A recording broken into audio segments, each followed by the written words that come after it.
મુસીબતમાં મુકાયેલા લોકો તણખલા રૂપી સહારો શોધતા હોય છે અને એમાંય કોઈ આલિશાન બંગલાવાળું આલિશાન ગાડીવાળું જો તમને ઉપાય બતાવતું હોય તો વિશ્વાસ બેસી જાય તે સ્વાભાવિક છે, પરંતુ સાચેમાં એવું નથી। આ મુદ્દો શું છે તે આપ જુઓ ધ ક્રાઇમ સ્ટોરીના આ અહેવાલમાં।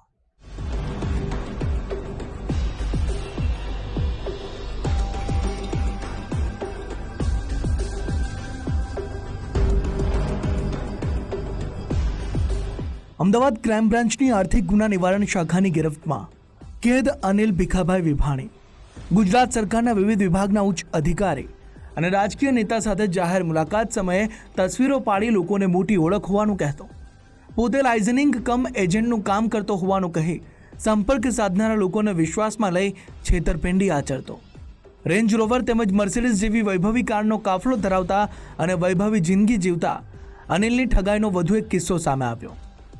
અમદાવાદના બોપલમાં રહેતા અર્જુન ભૂતિયાએ સરખેજ પોલીસ સ્ટેશનમાં નોંધાવેલી ફરિયાદમાં ઉલ્લેખ કર્યો કે થલતેજના વેરાન્ટીસ એપાર્ટમેન્ટમાં રહેતા અનિલ સાથે મુલાકાત થઈ। આ સમયે અનિલ વિભાણીએ મોટી ઇવેન્ટ ઓર્ગેનાઇઝ કરતા હોવાની વાત કરી, જે બાદ નવરાત્રિમાં 3.25 કરોડની સ્પોન્સરશિપ લાવી આપવાનો વાયદો પણ કર્યો। આ વાત પર વિશ્વાસ બેસતા અર્જુન ભૂતિયાએ એસપી રિંગ રોડ પર મેગા નવરાત્રિ ઇવેન્ટ ગોઠવી। નવરાત્રિ ઇવેન્ટ દરમિયાન અંદાજે 12 કરોડ રૂપિયાનો ખર્ચો થયો। મહાઠગ અનિલે મોટી ખાતરી આપીને 1.50 કરોડ રૂપિયાના વીઆઈપી પાસ અને ટિકિટ મેળવી લીધી। આ નવરાત્રિ પૂર્ણ થયા બાદ અનિલ વિભાણીએ સ્પોન્સરશિપની રકમ ન આપી કે વીઆઈપી પાસ કે ટિકિટના 1.5 કરોડ રૂપિયા બાકી પણ ન ચૂકવ્યા। આ નાણાંની ઉઘરાણી શરૂ કરતા અનિલ વિભાણીએ શરૂઆતમાં પૈસા ચૂકવવાની ખાતરી આપી, જે બાદ અનિલ પૈસા આપવાની ના પાડવા ઉપરાંત અર્જુન ભૂતિયાને જીવથી મારી નાખવાની ધમકી આપવા લાગ્યો। સરખેજ પોલીસે હવે ક્રાઇમ બ્રાન્ચની આર્થિક ગુના નિવારણ શાખાની ગિરફ્તમાં કેદ અનિલનો કબજો મેળવીને પૂછપરછ કરવા કાયદાકીય તજવીજ હાથ ધરી છે। બનાવ એવું છે કે અર્જુનભાઈ ગગુભાઈ ભૂતિયા કરીને એક બોપલમાં રહે છે, જે બેઝિકલી ઇવેન્ટ મેનેજમેન્ટનું કામ કરે છે। લાસ્ટ વર્ષે નવરાત્રિની અંદર નોરતા નગરી કરીને એક નવરાત્રિનું આયોજન કરવામાં આવેલું હતું।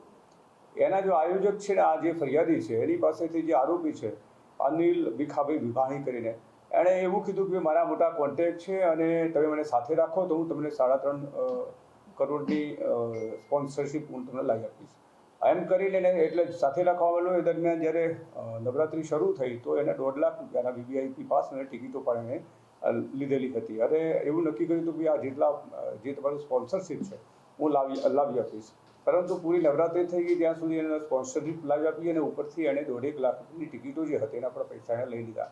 એટલે ટોટલી 4 કરોડ 75 જેટલી રકમનું આણે ચીટિંગ કરતા એની પાસે અવારનવાર જે ફરિયાદી છે એને માગણી કરીને છેલ્લે તેને કીધું જે થાય કરી લેજો, હું પૈસા આપવાનો તેમ કરી ધમકી આપી।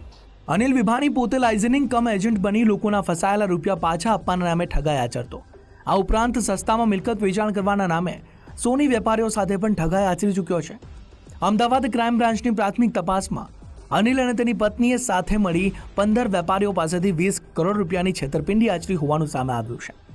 અનિલ વિભાણી સામે અમદાવાદ અને સુરતમાં છેતરપિંડીની 8 જેટલી ફરિયાદ નોંધાઈ છે। વર્ષ 2012માં અનિલ વિભાણીએ તેની પ્રથમ પત્નીની હત્યા કરતા ધરપકડ કરવામાં આવી હતી।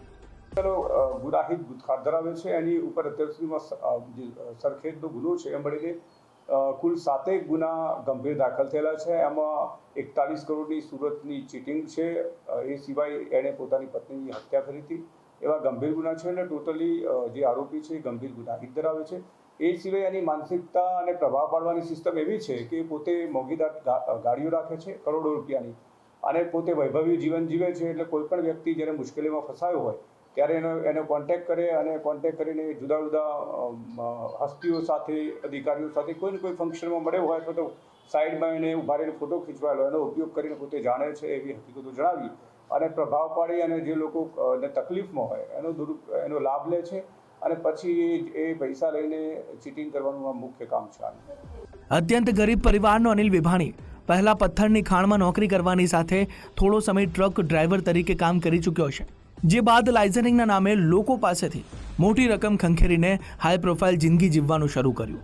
આ મહાઠગે લોકો પાસેથી મેળવેલા રૂપિયા થકી અમદાવાદ અને સુરતમાં 3 વૈભવી ફ્લેટ અને 6 મોંઘીદાટ ગાડીની ખરીદી કરી છે। અર્પિત દરજી, ગુજરાત ફર્સ્ટ, અમદાવાદ।